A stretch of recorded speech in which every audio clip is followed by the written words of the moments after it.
Hello, cheese lovers. Welcome to A Cheese Course, where we ruminate on what we love while we eat what stinks, in a good way.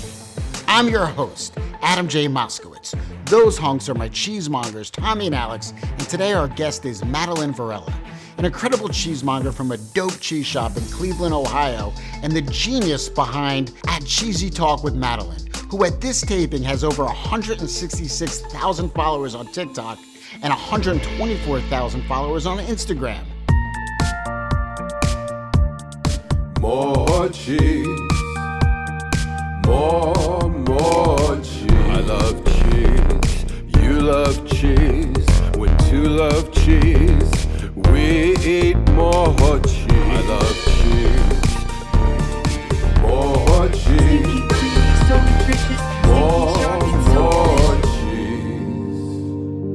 Let's just get into it real quick. What's your first cheese memory?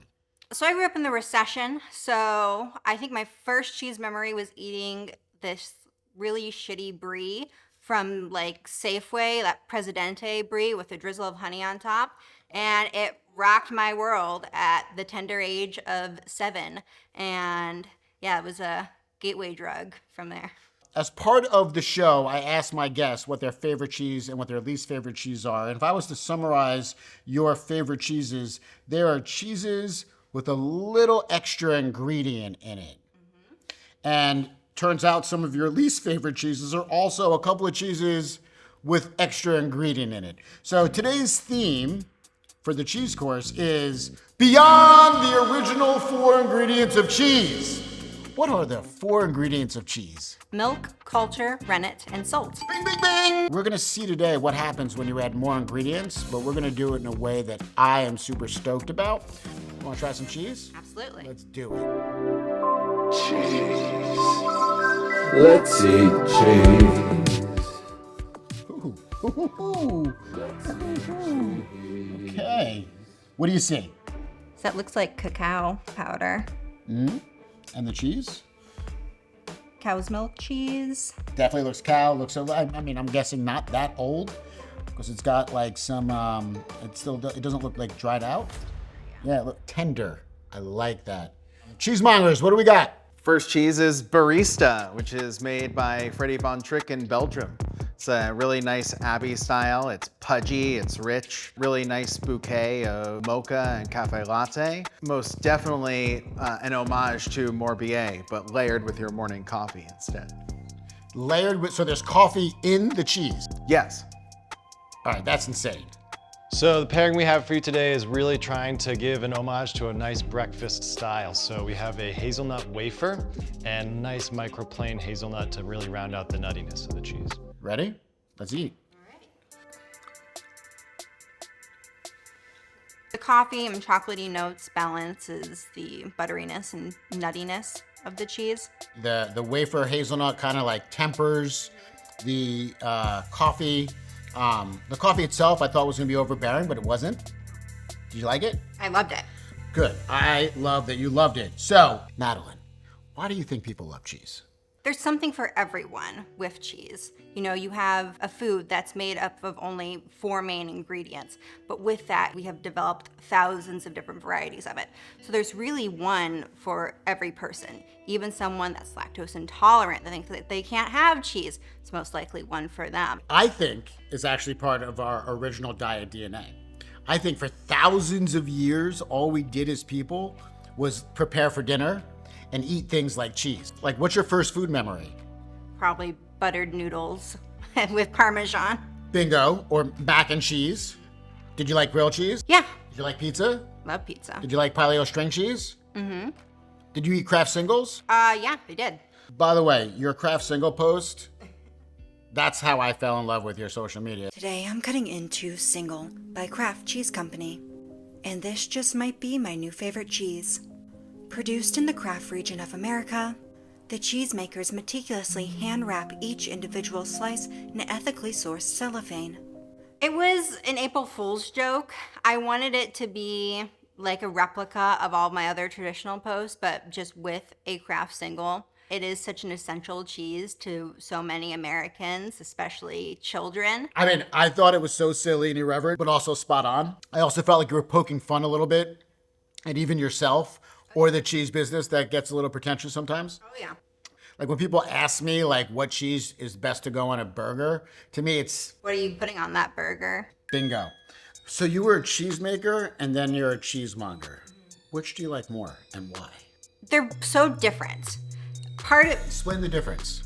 When you're a maker, you can just kind of be on your own in your own little secluded environment, just jamming out to your music, scooping curd, all that jazz, not really have to deal with anyone. Being a cheesemonger, you have a significant amount of time working face-to-face with customers and distributors and just the general public. The cheese customer, your cheese consumer, what do you wish they knew more about cheese? When they see things like enzyme and stuff, they think it's a chemical or something crazy. Again, good cheese is only going to be made up of 4 main ingredients. But sometimes, because of how our labeling is in the country, rennet is not labeled as rennet. It's labeled as enzyme most of the time. And that kind of freaks people out. Totally, food fear. Helping people overcome food fear, 100%. More cheese. Guys, what do we got? More cheese. All right, so this is Alp Queen. It's an incredible Swiss cheese that is completely studded with Swiss stone pine flowers. And each one of those flowers has the potential to be a full tree. And they have the flavor of like really incredible garlic and onion, and really transport you to Switzerland. There's even been studies where the essential oils really lower your blood pressure as well. They make buildings out of the wood and stuffed pillows with the shavings. And what do you pair it with? To celebrate the spruce flavor, we really wanted to bring in a third dimensional, like textural element. So we have both chestnut and hazelnuts chopped together to really round out the texture to make it longer, add some more chew to it so that then you're getting the olfactory sense engaged and really spending time with that cheese and the paste together. What's an olfactory sense?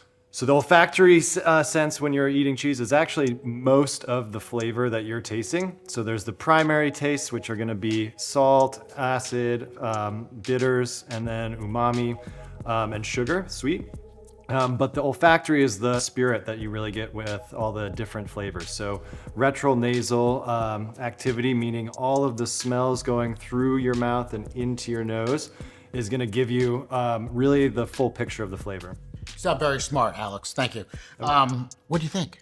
I love it. You get those oniony notes, but then botanicals, Botanicals, cool word. What does that mean? piney, like almost juniper-y flavor. Got it. Yes, yes, botanicals. To me, it tastes like pizza. Yeah. Does it taste like pizza? Yeah. Why? Well, you got the butter, you got the herbs, Cheese, onion. cheese, onion. All right, the cheese. I'm an idiot. Your social media. When and how did that start? I really just wanted to make cheese more approachable and more accessible to people and do it in a fun way that's not, talking about all this like crazy, butterfat content and everything like that. The nerdy stuff. Yeah. The nerdy stuff is so boring. I sometimes go off the rails and people are like, huh? Huh? The general public just... Alex is freaking out right now, just so you know. Don't look. Okay. I love the selflessness that you're speaking about and this like ambitious drive to just get cheese to be more approachable. That's actually like why I'm making this show. We can't afford to be scaring people away with our, snobbery that some of us can have. We just can't afford it right now. No, and you know what? And there's a time and a place for snobbery. Like when I'm at home eating my late night snack in front of the refrigerator, that's the moment I could be a snob. Yes. When I asked you to be on the show a few weeks ago, you had 115,000 followers on IG. And this morning, I checked again, and you've got 9,000 new followers. What is going on? I think people like just the authenticity behind it, the slight subtle humor. I'm a pretty sarcastic person.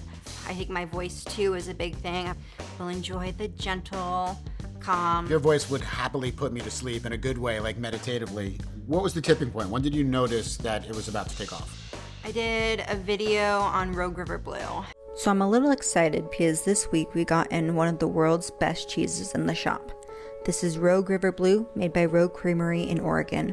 That was my first major viral video on TikTok. It got 3.2 million views. Holy cow! Yeah. It has just grown substantially from then. It just has not stopped. And that was back in November. Wait a second. That was last November. So less than a year. Yes. That's insane. Want to eat another cheese? Absolutely. Let's eat another Let's cheese. eat another cheese. Let's eat cheese. Let's eat cheese. All right, what do you say? Shoot, what is that? That's caraway seed. Oh, I thought it was maggots. Oh, Didn't it look that's a like different maggot? cheese. That's a different cheese. I don't think we're allowed to have it here. Would you eat unfortunately. that cheese? Absolutely. Really? Yeah, oh, absolutely. Because if it's one of those things where like it would be a once in a lifetime experience. You got to try it. Like if you're in that position where you could try kasu marzu. Absolutely not. You could have my piece. All right. I will gladly accept your piece. Guys, what do we got? So this is a smoked cumin Gouda from Meteoric up in Wisconsin. Really incredible traditional Dutch Gouda. And ever since the United East India Company has been traveling the world and returning with spices, they've been making this cheese in Leiden in Holland. But Meteoric does the same tradition up in Wisconsin very, very well. It's like eating like a beefy, melty beef taco. I get the beef taco note. That's wild. That's crazy. And Alex, what are we doing with it? So if you haven't been to Wisconsin before, especially in the summer, nothing's more classic than a summer sausage and a slice of cheese. So we have a very classic black pepper summer sausage, sliced thin, which is just to give you a little bit more contact with the cheese there, and really complements the richness and the savoriness. So we're really trying to like turn up the volume on savory and just let the pairing speak for itself. Approachable, adult lunchable. Adult Lunchables. Trademark that. What do you think? Love it. Me too. I actually like it more with the pairing. Alex, it's weird. My sense is that the meat is like tempering the lacticness of the cheese, I think, or something. What's happening? Oh, exactly. So the summer sausage is going to be a little sour. Gouda style cheese is a washed curd cheese, which means that they're removing some of the whey during the process and retaining some of that sweetness, that lactose. That also gives it some of its texture, that really elastic, bendy texture. So the summer sausage is going to cut some of that fat, but then the cumin seed is going to really keep that spice level at maximum. But for me, a perfect pairing, a true pairing, is where they can't be separated. They're the best together and something new happens, the magic, the gestalt, the spirit. How has the cheese industry responded? It's very divided.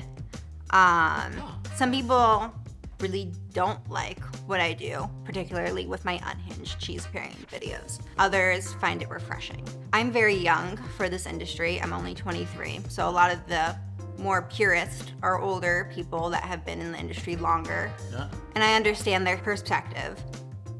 But these older, more purist cheesemongers are the ones that are scaring people away from this industry.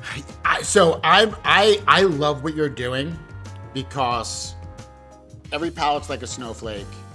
Cheese is in fact a peasant food. It's a farm food. It's a food for the masses. To allow it to go in any other direction endangers the ability for accessibility. I also find your voice online to be extremely refreshing because like there's so many people in the cheese business trying to be the next Rachel Ray of social media. Yeah. You know what I mean? Yeah. Like just like hello and welcome to or they go in like a weird direction, like trying to sell sex with it. It's cheese forward. You're barely in the shots. It's highly educational. It's irreverent and funny. I'm deep in your fan club. Cheese. Let's eat cheese. I'm guessing. Can I smell it? Of course.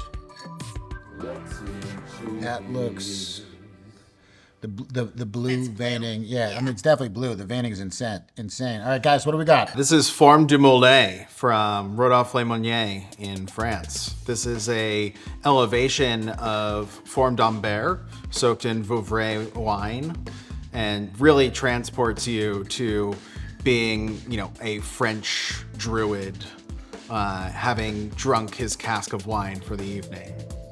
Really nice sweetness to the cheese. And next to it, you have a blueberry cardamom jam. So keeping up with the sort of sweet vibe of the wine, adding some spice. The blue cheese itself has a lot of barnyard, so we're trying to kind of complement that in a way that's not going to take away from the cheese. And then just for a little textural difference, a tiny bit of Effie's oat cake crumbled on top. What do you think? You can serve me a creamy blue with something sweet, and no matter what it is, I'm going to love it. I would just eat this for dessert. I mean, Rodolphe-le-Monnier is the man. Really dope affineur. I actually flew him to my wedding to serve cheese. Great choice, guys. I think we selected this because we noticed you liked the Negroni. Mm-hmm. And you also had a Prosecco cheese, right? So we figured you liked the boozy cheese. I love it. I don't think the wine doesn't, it's not forward. No, you get it a little bit in the back, but the blue is not very strong. I mean, in my opinion. It's not kick in your teeth. I don't like kick in your teeth cheese.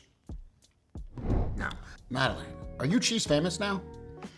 I guess so. I mean, so I never really thought about it up until recently. The past couple of months, people have just started recognizing me, recognizing my voice, just out and about. It's a couple of months ago, I was teaching a cheese tasting class. I was welcoming people in. She was the second person in. I was like, "Oh, welcome to my class. Please take your seat." And she just stops and just looks at me. "I know your voice from somewhere. Do you do videos about cheese on Instagram?" I was like, "Oh yeah." I was out to breakfast, a little hungover. I was about to eat this best egg sandwich and I was so excited. But my waiter, as I was giving her my order, she began writing, stops, gives me this look. "Are you on TikTok?" "Yeah." She's like, "Do you talk about cheese?" I was like, "I do." She's like, "I love your videos." I'm like, "Oh, thank you." So how does that make you feel? It's good. It's weird. It's very weird just being recognized, but it makes me happy that people do enjoy these videos. It makes it worth it to me. Awesome. Does your online audience appreciate the same cheeses as your customers? What's driving the cheeses you choose? Is it because you started to educate your customers, but now you have a following? I really don't curate to my followers. I find stuff that I think is interesting, and that in turns allows them to explore and expand their palates. I have people, I just got a DM "I just bought 15 cheeses because of what you said. I've never even heard of any of these, but I just bought them all the other day and they're amazing. Thank you." So I don't really cater specific cheeses to my followers. I show them anything and everything that I think is cool, fun, interesting, enjoyable, accessible as well. Want to have another piece of cheese? Absolutely. Let's do it! More cheese. Let's eat more cheese. That looks cool. I don't even know. Forbidden queso dip. Yeah, I do. I don't even. I'm so confused. Ooh. It's a wash rind. Yeah. But it looks like Velveeta. I'm nacho cheese dip you get in the movie theater. 100%. Guys, what are you doing to us here? This looks so fucking amazing. This is a wonderful new cheese from Jasper Hill, special edition. This is Fire on the Mountain Willoughby, which is a hot sauce washed and colored with a natto seed. Really just a pudgy heat seeker. It's just as Vermont's secret weapon is their terroir and the really great people that are up there and all the great land, Willoughby's that for Jasper Hill. So this cheese being washed in hot sauce is gonna have some of that heat, but the acid and the fat is gonna kind of cut some of that intensity. So we kind of really wanted to double down on some of that heat with some pickled jalapeno. And then to give you a little bit of a vessel for that cheese, since it is ooey gooey and perfect, we have a salted lime masa tortilla chip. So really kind of digging deep on that farmstead queso, sort of like if you took queso and aged it in a cave for 3 weeks, boom, you got a delicious cheese. Yo, I get the heat. Yeah, Did you get the it sneaks heat? up on you. It sneaks. No. Yeah. Not at first, but I took a little nibble and it's No, hot. I know, exactly. I was like, this is not hot, you guys. What are you talking about? I'm like, oh yeah. Oh, it's hot. Yo, and did I hear correct? Is this like in the market, or are we getting like some like never before seen cheese? It's brand new, just dropped. Just dropped. Pew, pew, pew, pew, pew. Did you even know they were doing this? No. Ha I love Willoughby though. I love the little bit of acid that jalapeno provides. It cuts that richness wonderfully. Can somebody please explain to me what the fuck that means? Because like when someone says acid, I'm thinking LSD, but you're saying acid and fat. I don't know what the fuck's going on. Like the sour cuts the butteriness of the cheese. So there isn't actual LSD in the cheese, Unfortunately not. but it's named after a Grateful Dead song. You talked about your unhinged cheese pairing videos and how like some people in the industry are maybe being skeptical. First of all, fuck those people.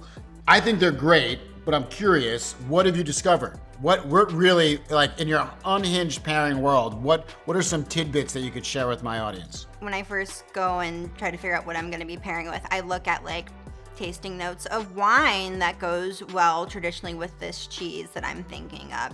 So what's landing? Root beer goes great with washed rind cheeses. I loved it with Taleggio, Red Hawk, Poisse. One of my favorites, and it's a very recent one, was Bailey Haze and Blue and Mounds. I know. It just like melts in, creating this savory, but also slightly bitter from the dark chocolate, sweet. It's, Alex, what do you think about that? Vibing on that, I'm vibing. I think the coconut like brings it into this whole new, like almost like curry level of dish. It sounds amazing. Has anything completely bombed? No, not really. So what's the lesson there? That, I guess, Have fun with your food. yeah. Have fun with your food. There are no rules. Exactly. What the funk? Rapid fire questions. Best cheese to bring to a party. Manchego.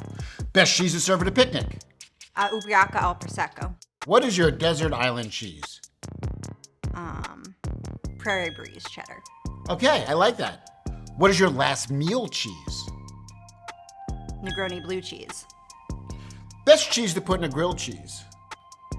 I do a combo. Truffle toma, raclette, and Gruyere. And if I want, I put lobster in it. And if I want, I put lobster in it. I want lobster in it. I like your combo strategy because I believe that like you have to have a mix. One's like for texture, one's to like hold the meltability and give you this the pull, and then one punches it up with flavor. And you seem to do that really well. Best cheese on a burger. Bay Blue Bay Blue. by Point Reyes. I know exactly what Bay Blue is, but very important. If you were a cheese, what would you be and why? Would be a Poisse. Great cheese, not for everyone. I love it. Let's see what we did today.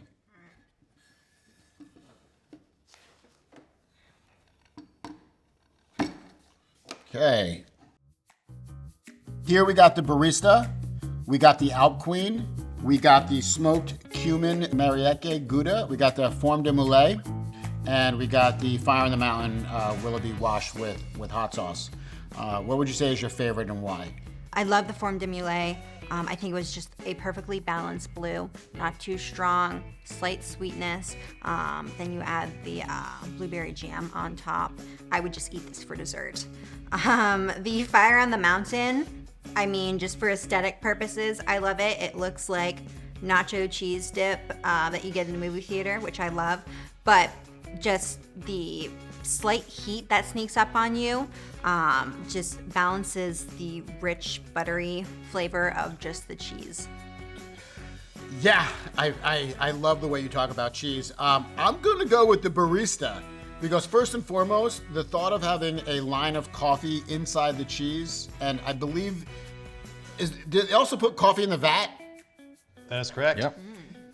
So just the whole coffee thing with the hazelnut thing is just like, it's the texture is like crispy, crunchy, and airy. The notes are fudgy and like slightly bitter and sweet. That's my jam. Do you have any questions for me? Yes, well, mainly a question from my followers. Anytime I post about OG Kristal, one of my favorite Goudas, I often get asked, is this named after a weed strain? And to which I have no idea, but I've heard that you were the one that named the cheese. I sure did. Yes, it is named after a wheat strain that doesn't exist. It's more a matter I want to like carry that ambiance. Full disclosure, a lot of drug talk this episode. I am 5.5 years sober in 12-step recovery, knock on wood, but I'd smoke weed all day, every day. And when I first had that cheese, it's called Old Grundle. It comes from a dairy called Grundle. And it's aged, so it's Old Grundle. And my sales team were like, yo, we don't really want to talk about a cheese called Old Grundle. And I was like, why? And they're like, we just can't. It's just inappropriate. I'm like, but that's the name. And they're like, we're not going to do it. I said, all right, so we'll name it a new name. What do you want to name it? And my guy, Johnny Richardson, was like, well, there's a lot of that tyrosine crystal. And so let's call it Kristal. And I all of a sudden saw, he spelled it with a K, so I saw Kristal. And then I was like, all right, let's call it OG Kristal, Old Grundle, Kristal. And then ta-da, OG Kristal. Why do you like that cheese? Well, one has those pop rock cheese crystals.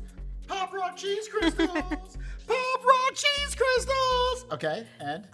The texture is fabulous. It's dense but fudgy, and the flavor as well. It's perfectly balanced, not too sweet, not too savory. Lots of brown butter, salted caramel notes. We recently started carrying it at my store, and it has just developed a cult-like following. Ironically, even though it's not made within the Netherlands, I believe it's one of the best Goudas on the market right now. Thank you, I agree. And Belgium's not that far away, right? Like, the size of Europe is very similar to the size of America. Question. Yes. Gen Z. Yes. Are you Gen Z? I am Gen Z. What is Gen Z's relationship with food as you see it? Well, I think nowadays, particularly in my age group, on like the middle spectrum of Gen Z, it's something that we consider a luxury, but that we will spend money on good food. We enjoy it, we savor it. But in terms of cheese, we don't have that snobbery. If we're spending our good money on it in this economy, we are going to enjoy it and eat it how we like. If we want to spread our brie on a cracker and dollop some fig jam on top, we're gonna do it. Hell yeah. Hell yeah. Yes. Yes. Yes. Yes. Sounds like Gen Z is ready to play with their food. Yes. And it sounds like they also value, I don't see cheese as more expensive. I see cheese as more valuable. The reason why cheese is, in fact, expensive is because there's like families creating milk. There's individuals using their hands to make cheese. It is true labor, real labor of love. The animals are being treated well, fed well. The cheese is being cared for, literally washed and turned. So I don't think it's expensive cheese. I think it's valuable. Sure. Valuable cheese. Hey, cheese lovers. Go check out Madelyn online at Cheesy Talk with Madelyn. And remember, eat more cheese. Let's eat cheese. Let's eat cheese. I love cheese. You love cheese. Let's eat cheese. I love cheese. I love cheese. You love cheese. Let's eat cheese. Let's eat cheese.